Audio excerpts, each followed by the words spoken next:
Në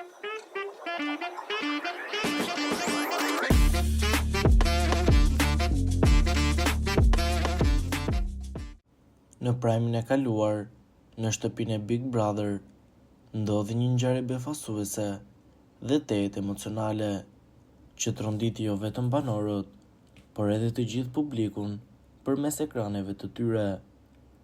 Ledion Liço, prezantuesi i njohur i programit, u fut brenda në shtëpinë e Big Brother me një pamje të rënduar dhe vendosi të ndajë një lajm të papritur dhe të hidhëruar me banorët, përqendruar veçanërisht tek Gjibani, një ndër personazhet më të dashur dhe më popullor të këtij sezoni.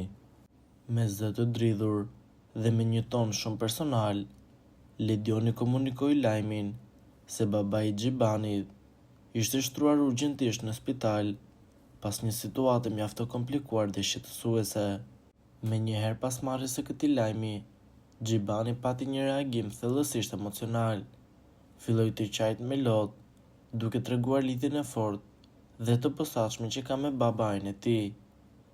Ai u përgatit menjëherë për t'u larguar nga shtëpia e Big Brother, me shpresën e vetme për t'u gjendur pranë babait të tij në këtë momente kritike.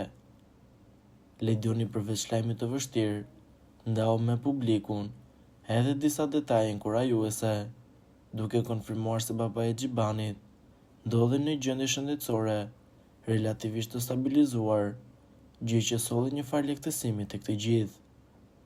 Në orët e ditët në vijim, informacionet e mëtejshme konfirmuan përmirësimin gradual të gjendjes shëndetësore të babait, duke dhënë shpresë se ai shpejt do të jetë plotësisht mirë dhe do të dalë nga spitali. Ky moment i papritur ngriti shumë pyetje dhe spekulime në publikun e gjerë, duke përfshirë edhe mundësitë e rikthimit të Gjibanit në shtëpinë e famshme të Big Brother.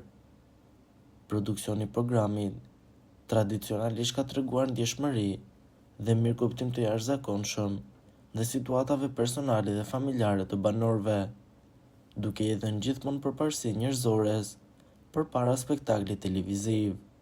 Vendimi përfundimtar për vazhdimsinë e rrugëtimit të Gjibanit do të varet nga shumë faktorë, duke përfshirë gjendjen shëndetësore të babait, dëshirën dhe gatishmërinë e vet Gjibanit për të kthyer, si dhe rregullat dhe procedurat e brendshme të produksionit.